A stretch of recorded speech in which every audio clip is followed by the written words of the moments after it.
not so much they're in their own world, they just are not very interested in, they're not interested in other people, they're not interested in talking with other people, they're not interested in activities. They're just happy to just kind of lie around and do very little. Somehow I think some people, instead of they think a lot, instead of they communicate with other people a lot, they think a lot. Because I got one friend, he is like this kind of person, but he didn't like to involve in environment, involved with surrounding a lot. But somehow he likes to do his own job, looking at people, doing things, his own things. But at one time, when the right time comes to him, he will contribute a lot of what he has done. Okay, but you're describing a particular person, not a class of people, right? It is possible, yes, to not communicate much in the world and do a lot of thinking. But there are also the people who, like I said, not only do they not interact with the world around them, they don't interact with their own thought process. They just don't do much at all, you know? And I don't think in our school we'll really find any like that. I haven't seen any coming into our school. But we do want to really encourage very heavily healthy, strong bodies. You know, the sports and activity times will be important. Who's teaching sports activities? Okay, so for the boys too? Yeah, I think so, because I'm the only one. Okay, so, you know, try and encourage participating up to their potential. I mean, I've seen even in some sports, you know, there are kids who they'll be on the field, but they'll just kind of stand around because they don't really want to get into it. We want to get the idea over to the kids that, you know, Allah really wants you to get your body healthy and strong. And later on, when we get on, when the kids are a bit older, I don't want to sound like we're having a militant camp or something, but you know, Allah does expect us to be prepared, if ever necessary, to physically protect Islam. We are having martial arts. Yeah. I don't know who yet is going to teach the martial arts. I think we'll have to bring somebody in from outside to teach 1 or 2 martial arts. But we really want everybody participating in these things, and big emphasis on are there going to be actual exercises? Exercise time? In the mornings. Or just games?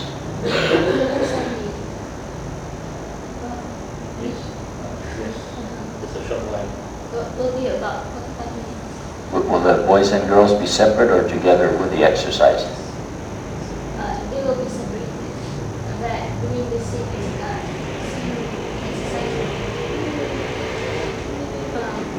Let's say for physical education, for the subject, I think, yes, I'll be the only one who will be teaching the subject. So I might be teaching both groups, but they will be separated in terms of the education.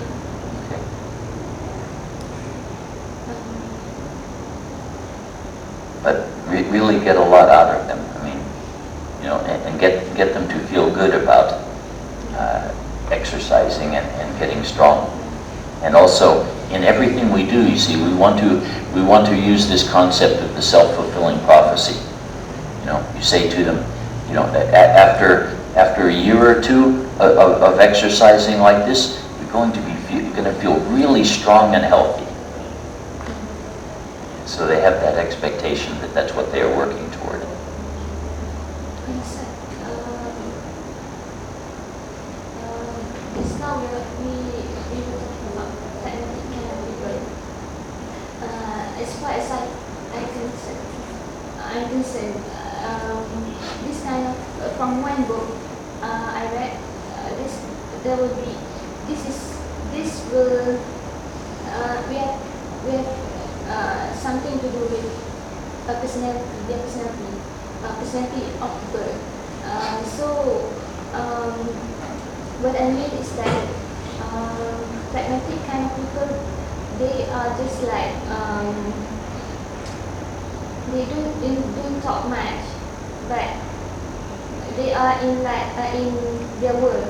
They are like in their world.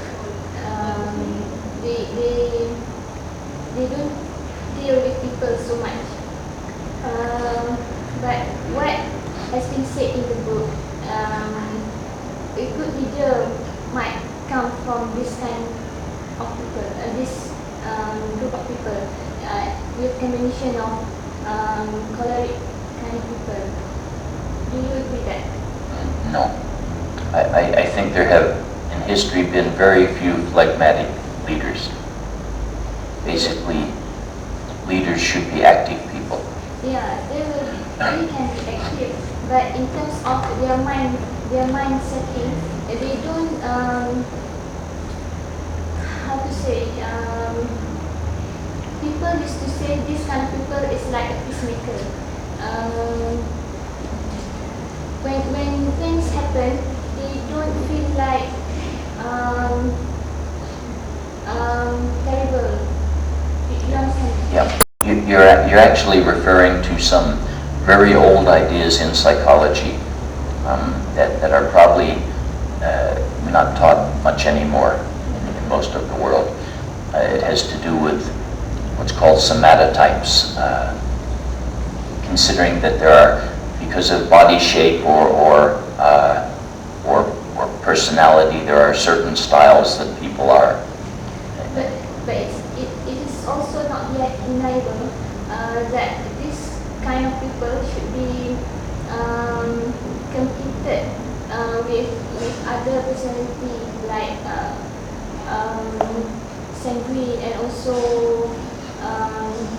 melancholy to make them perfect in terms of their communication, in terms of their personality to deal with environment.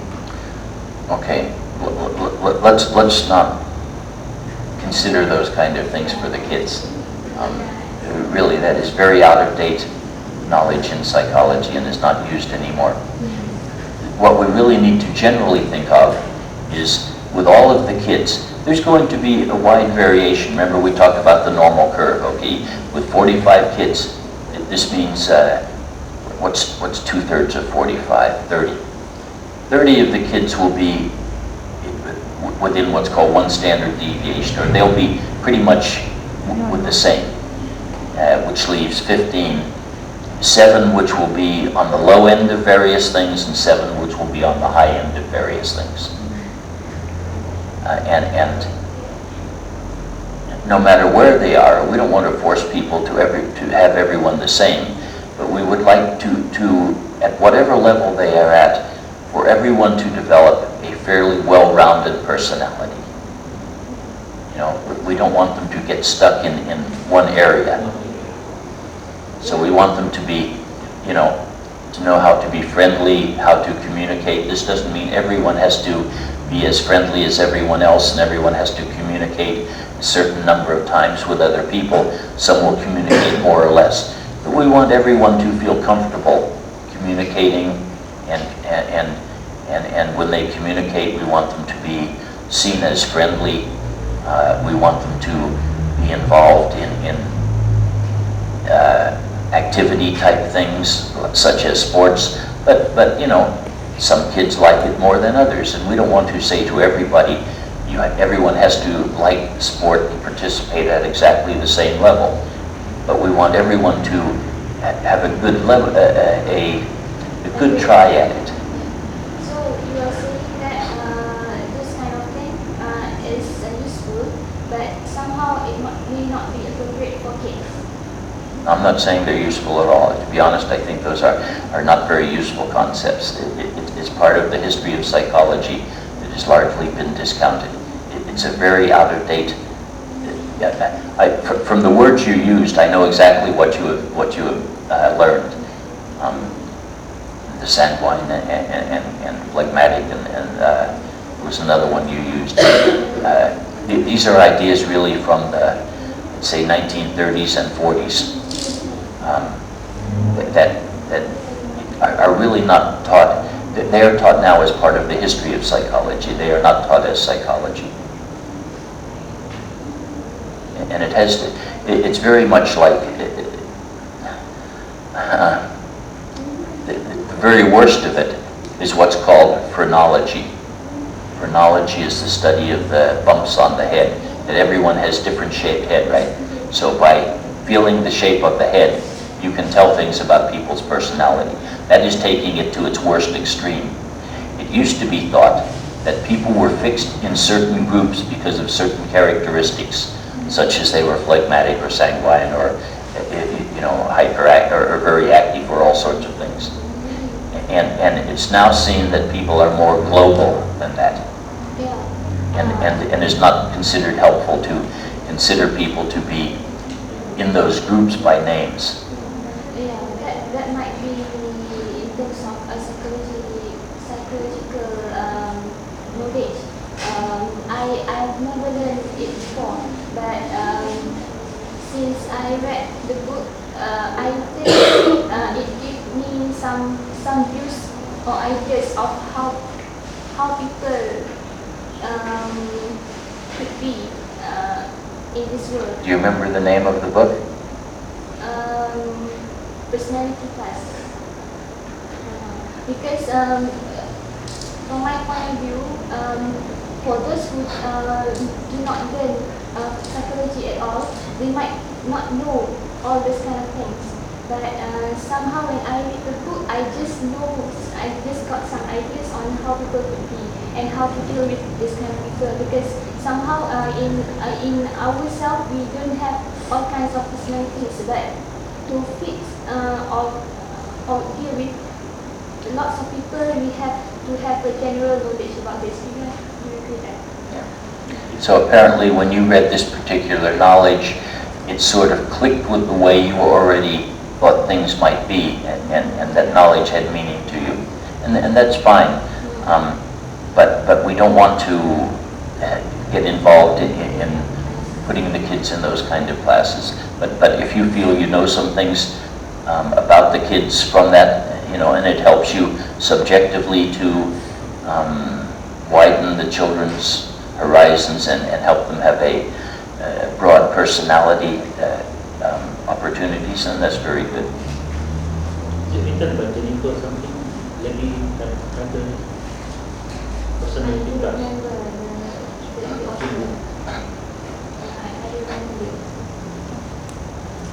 But there is, I just want to say in general, this book you're talking about, in psychology, this is called pop psychology, short for popular, where people popularize their ideas.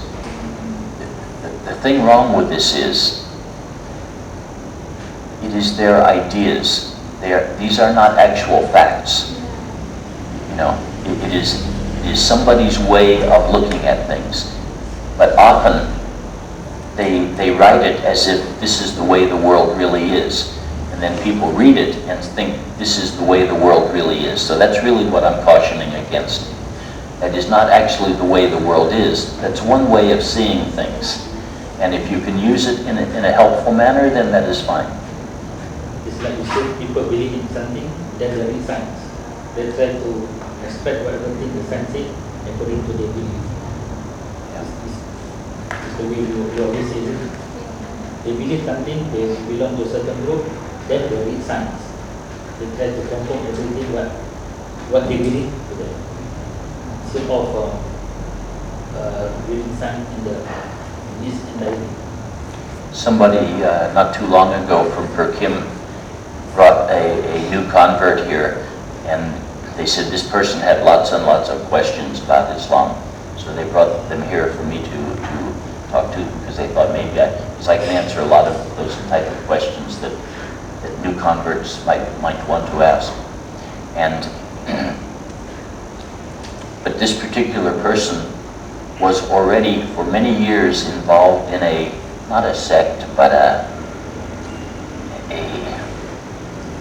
method of sort of counseling and psychologically dealing with people that has this very complex framework behind it, you know, and with a lot of jargon terms, and while she's talking to me, you know, she's saying all these jargon things and really trying to convince me and him that that she had caught, that this system she was involved in had really caught on to this reality, and can't this be part of Islam? Well, you know, I think probably not, but I mean, the thing is, she had got caught up in a belief system, thinking that this particular ideology that she knew with this language and techniques and diagrams and things is actually very much the way the world is. And somehow or other, Islam has to be able to fit into that. And that's sort of the extreme of this. But this kind of thing happens all the time. But if you just use it for whatever it is useful for personally, then it is helpful. But it's very important to realize this is not actually the way the world is. And that's why that fell out of use in psychology.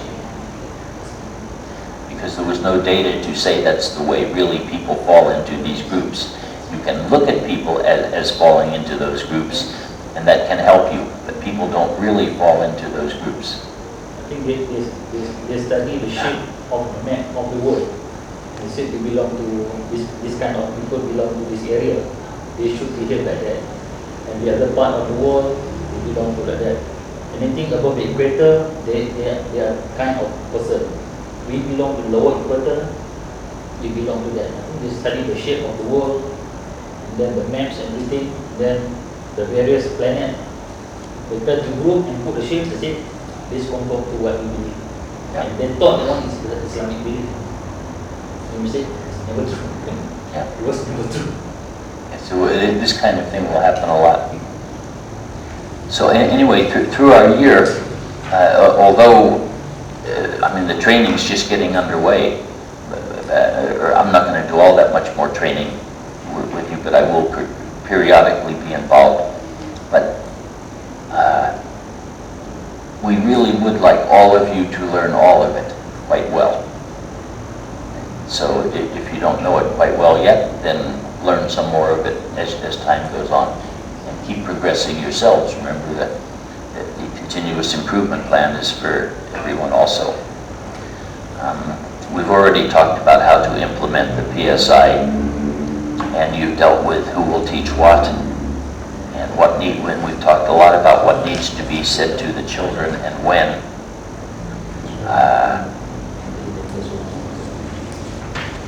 I don't think we need to go through all of the Khalifah talks. I think really just the one more that would be of benefit is the scientific proof of the existence of God. And then this number 35, will lack of teaching experience hurt? Personally, I believe anyone who understands how people learn can teach well. I think understanding how people learn and develop is critical to teaching.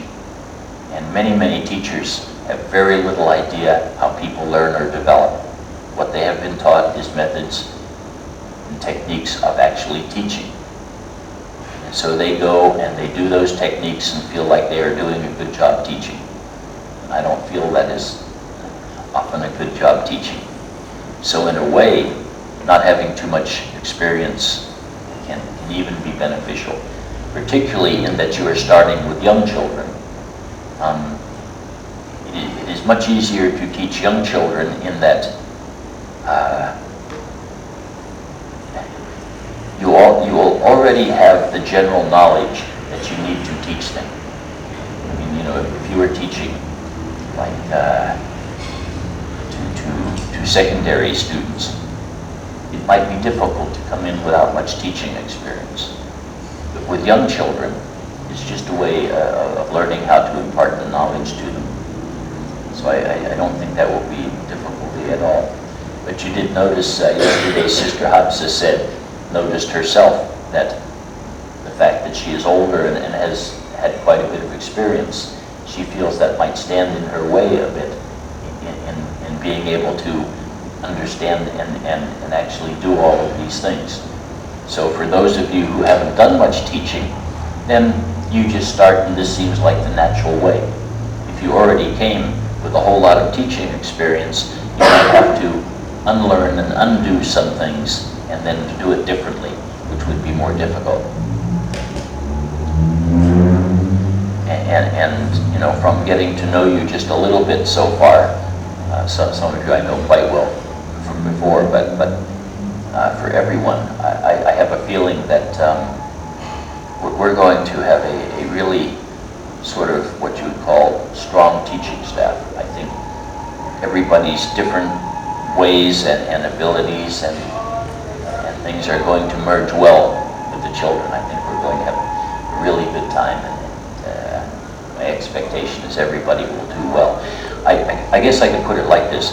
I haven't seen anything in anybody that tells me you're not going to do a good job, which is very nice. I mean, because sometimes I can see things in people and I know they have no hope of doing a good job, or at least the probability is very small. But that kind of thing was shown early from the early part of that. From the beginning, he showed that he won't show anything. He won't be able to. If you are right in that. Well, I mean, but also we did interview. I don't know the exact number, but probably 30 people or so to come up with 6 teachers. So I mean, this means there were a lot we rejected for various reasons. And many of them, my feeling was they weren't going to do a good job. But when we selected all of you, we weren't positive you would, but you, out of the 30, you were the ones who seemed most like you would do a good job. So, and so far it seems like we probably selected right.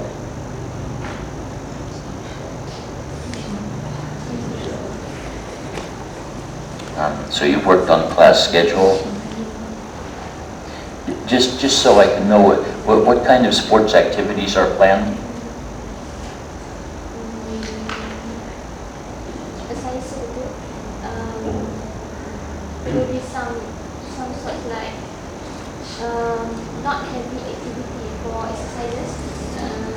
Maybe some basics movement, and also like games. We would have basic games like netball and maybe ball. But for the beginning, they will be learning the theory first before they start practicing. I've never teach Chinese student before, but inshallah from what I learned, I try my best to teach them. Okay, one thing to remember, it has to be a lot of fun for them. Very critical that it is fun. So it doesn't matter really how you teach it. They will end up with the skills. But if it is not fun, it won't work well. Not only for sport, for the rest of the subject as well. Yeah, not for everything also, but for sports. I think you can ask for assistance. I mean, this is going to be like 2 period for, once for every class, right? A week. Is it? Yes. So you have 3 times a week.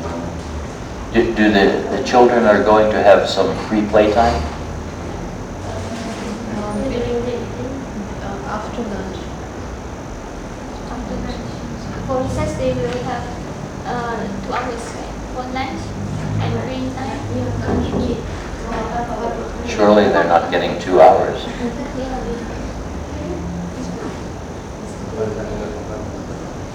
Well, I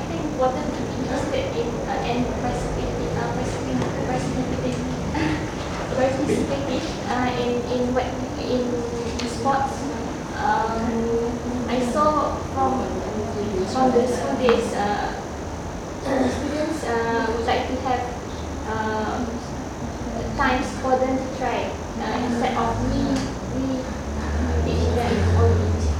When they have the chance to try, they will be more interested. That's what I can say. So maybe we can give them teachings, but then we have to spend more time for them to just try, and if it's wrong, it's okay, but they will be Yeah, for their free time, they can go outside and play. Is that right?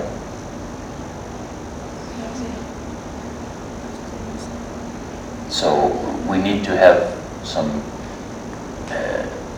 game activity available. Some will like to just hang around and talk or do whatever they want to do, but some will like to play a game. Maybe we can introduce the traditional games. But if we let them play during the free time, let's say after lunch, they will be sweating. Is it? Sweating. Yeah. They will be sweating. I'm just going to get sweaty. Because if we allow them to play heavy games like ball during lunch hour, they will not be prepared to get in for the classes after lunch. I think so. Maybe what we can do, we just let them play sort of like traditional game, chess, Chairs. chess. Chess. Yeah. Well, I think maybe they can. Chess is good for the kids. Huh? Chess is good for kids.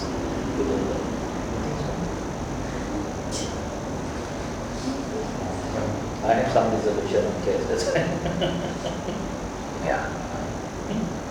That I'm not so sure. Because I would like them to have some physical activity, not maybe quite so hard as football, but for some of them who want to, there is a game called Foursquare that is a lot of fun for kids. Plus, it does some other things. It makes them get comfortable lining up for their turn and being fair in judgments about who is in and out. It's basically, there are 4 squares and one person stands in each square, and you hit a ball and it has to bounce in that square before you hit it, and then you hit it into another square. You have to hit it into another square and can't be on the line. I think Malay, the Malay tradition also have the traditional games where it is quite funny. So we can introduce a lot of games actually. Some kids like, I don't know, in the West I only saw girls do it. They call it playing jacks. But I see boys here do this thing where they throw some things up and catch them or something. I don't know what the rules of it, and I haven't seen girls do it, but well, no, I mean, because mainly I see the boys do it in the masala before Juma, so that's why it's all boys. But anyway, I mean, you know, maybe do they have? They seem to make up their own pieces. I mean, Because they have to count the points that they have, so it is very incorporation. but do you know the game called jacks? There's a ball, and then there's these little things with 6 sides on it, and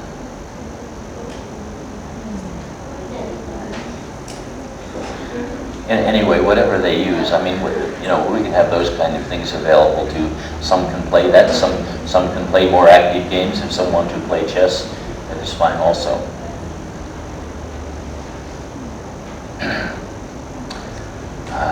We've talked about the laws of learning. There's, well, we were going to, I don't know if we'll do that book on learning or not. It's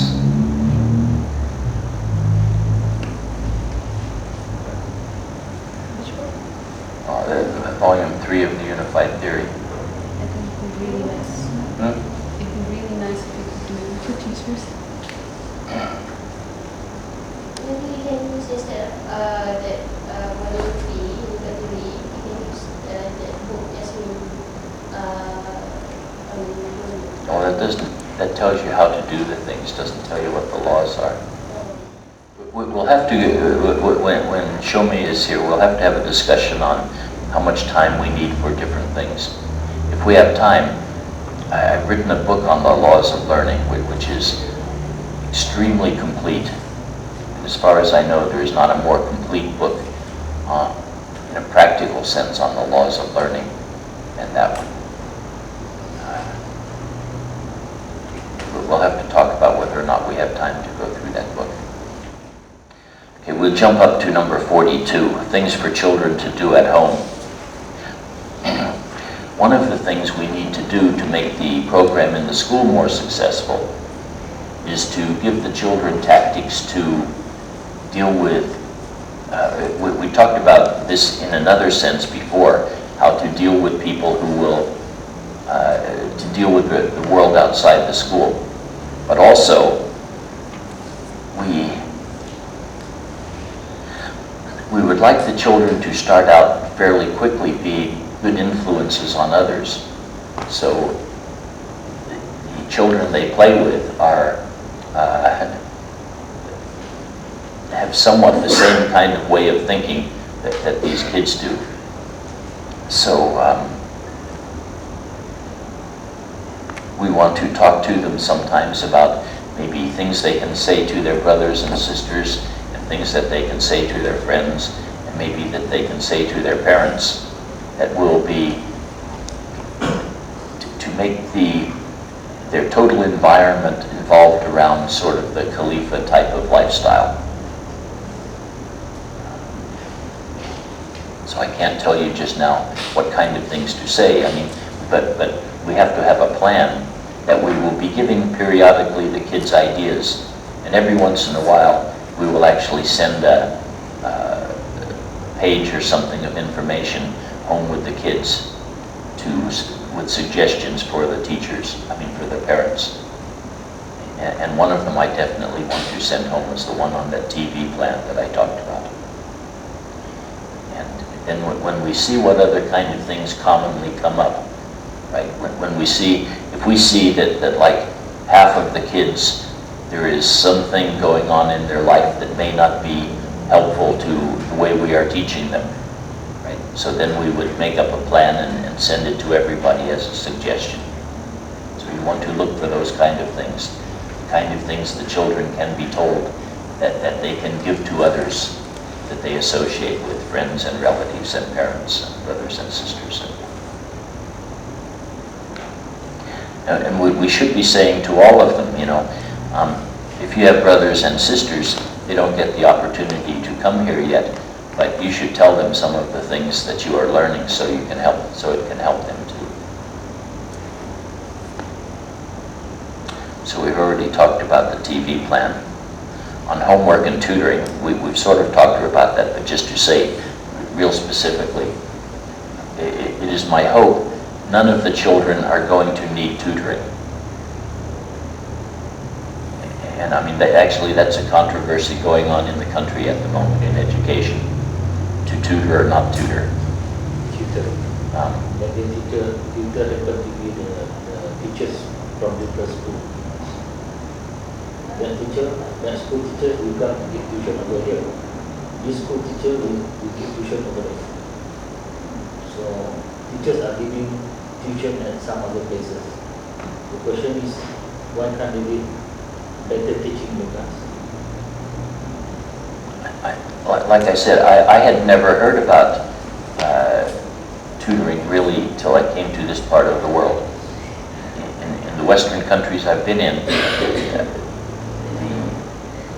the concept of tutoring almost doesn't exist. I've never known anyone who has gone to a tutor. I've never heard about a tutor. And I really have the feeling that with the children being in school 7 or 8 hours a day, that they should be able to learn a whole lot. And And they do need some time to, I mean, if all their life is essentially schoolwork, I just don't think that's it's going to make people happy learners. I don't think they're going to be happy learners. And if they can learn all they need to at school, and then are happy with it, then it'll be much more successful for everybody. And also, one of the things, several things tutoring does, it's an unnecessary expense if you don't have to do it.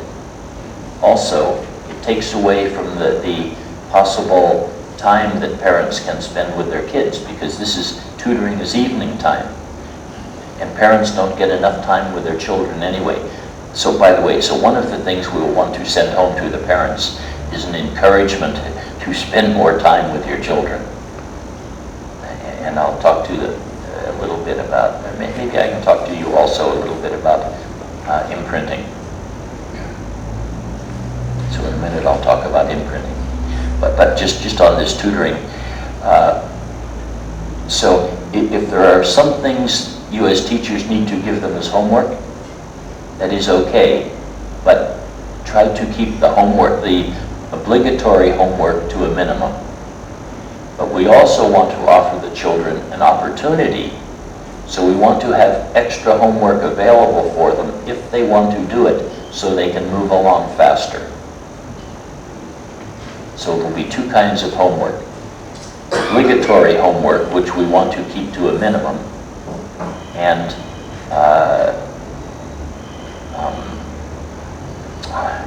what's the name for the other one? Reward homework. What's it called? What can we call it? Reward homework. Yeah, sort of. I mean, homework by choice, right? People, homework they want to do, because they want to. They enjoy learning so much they want to move along faster. So we can say to them, if you like to do this, you can move along faster. Remember, and I said on our star system, we can have some special stars for extra homework that is done. So then they are not doing it because they are feeling forced to. They are doing it because they want to. And then they're going to get really good feeling about doing homework. See, normally children hate homework, but in this case, they'll like it because they're the ones who decide to do it. I mean, they basically hate it because they're forced to do it. And also, so often they're forced. One of the things I don't want us to do, although maybe we'll have to tell them about it if this is how exams are, that when there are questions, you have to write out the question again. Right? I mean, we don't want to do that in the school. If the exams are going to be that way, we'll have to tell them that you're going to have to do this for the exam. So you just show them how to do it. But we don't want to be wasting learning time on just writing out long questions and things, which I know the kids really feel very unhappy about. Anyway, so not having the tutoring is really quite a big benefit for the whole family. We can do the school successfully without tutoring, and we will send the family something to encourage more time with the children. And I'll just say a little bit about imprinting. How many of you have heard the word imprinting? Okay, so what imprinting is, the type of animal that it works most obviously with are certain types of birds like ducks and swans and to some degree chickens and that. How you'll see, like if there's a duck walking along, there'll be a little string of ducklings walking along behind. That when a bird that imprints well, when it is born, the first thing that it sees, the first living thing that it sees, it imprints on. And its vision, when it sees that thing, writes a message into its consciousness this living thing is most important to me. And usually it is the mother duck or whatever. But if the first thing they see happens to be a human being, then they will even imprint on a human being. And there's this famous story about, I think, a swan or something that imprinted on a human being, and then when the swan grew up, it needed to be taught to fly, so they got a ultralight plane, and they have this swan flying along with or a group of swans or something flying along with this ultralight plane because it was flown by the person who they had imprinted on. So imprinting is the development of deep within the consciousness of some feeling of attachment to another person or another being. Feeling of? Now, human beings do not. I'm sorry, some feeling of what? Define on The development of? definition of imprinting. It's the development in the consciousness, very deeply into the consciousness of a very strong connection with humans with another human being. So basically, we want the imprinting to be on the parent.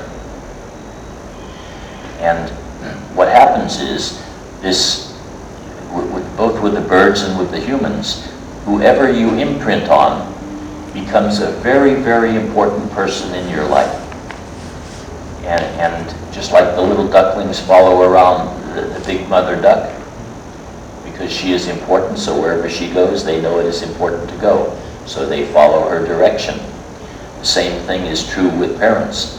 If you develop a really strong connection with the parent, then what the parent shows you is right and tells you is right is going to have a very strong impact on you. But children do not imprint in the same way that birds imprint, which is instantaneously.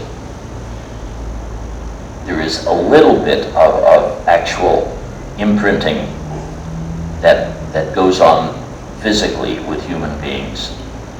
I don't know if anybody has ever noticed this, but it doesn't even have to be your own baby, but if there's a baby you are very close to, like it's your little brother or sister when they are a baby, or a relative's baby that you are with all the time and hold a lot, and then all of a sudden you hold another baby that you don't know, it seems very different, and even, sometimes the other baby will smell a bit strange, but the baby that you are very familiar with has this smell that you really like, it's like there's a real connection in the smell, and this means there's like deep connection in there. So that's a little bit of the physical part, right? We get feelings about the child in a way that links us a little bit physically, and the child does also. It would be nice if both parents, but unfortunately, it is more often the mother gets imprinted on than the father, because the mother gets to spend more time with the child. Ideally, you can imprint on more than one person. Ideally, the child should imprint on both parents. But if imprinting does not take place, one of the things that you just absolutely cannot expect is when your child is a teenager and you want to give them some good advice and you're their mother or father, and if they have not imprinted on you, don't expect that good advice to be well accepted. To a degree, if the child does not imprint on you, you become like just any other adult in their life. Not quite, but they relate to you more like just any other adult than as a really special person.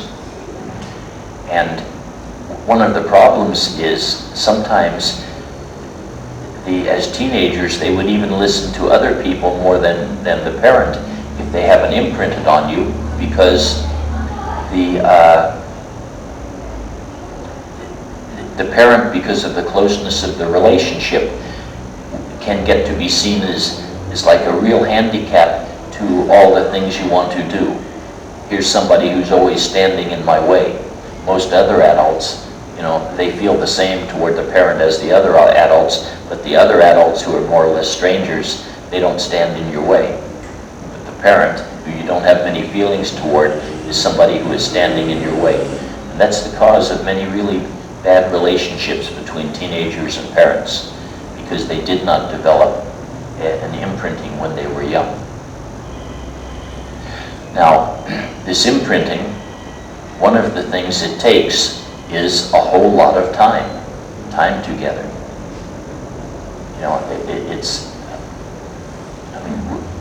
One of the important things that makes imprinting work is the amount of time that is spent between the parent and the child. Now, of course, what is referred to as quality time is better than the non-quality time, meaning if you just happen to be there in the same room, that's one thing. But if you're there in the same room and you're developing a close relationship with a child, that is, of course, better.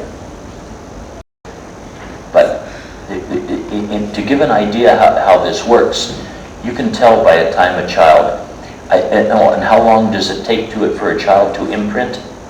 Probably most imprinting would be over by, I'd say, 5 or 6 years. And a whole lot of it would go on earlier than that. So this is why it is very, very important for the parents when the child is a baby. Lots of hugging and kissing the baby and touching and rubbing and, moving them around and having them lie on you and, lots of closeness in the relationship. And then as they get a bit older, keep as much closeness, physical closeness as possible, and then warm words, like words of endearment and things like that, like we talked about. All of these things are going to increase the imprinting. And if a child has 5 years of quite a bit of time with a parent, then this imprinting will happen. And once it's in there, it's pretty much in there forever. It doesn't really disappear. Do you mean that if a child gets imprinted by the parents, they have to follow every single thing or ideas or advice that the parents give to them? What if for certain things, the idea or advice of the parents is not suitable for them? On You how mean when they are little or when they're teens?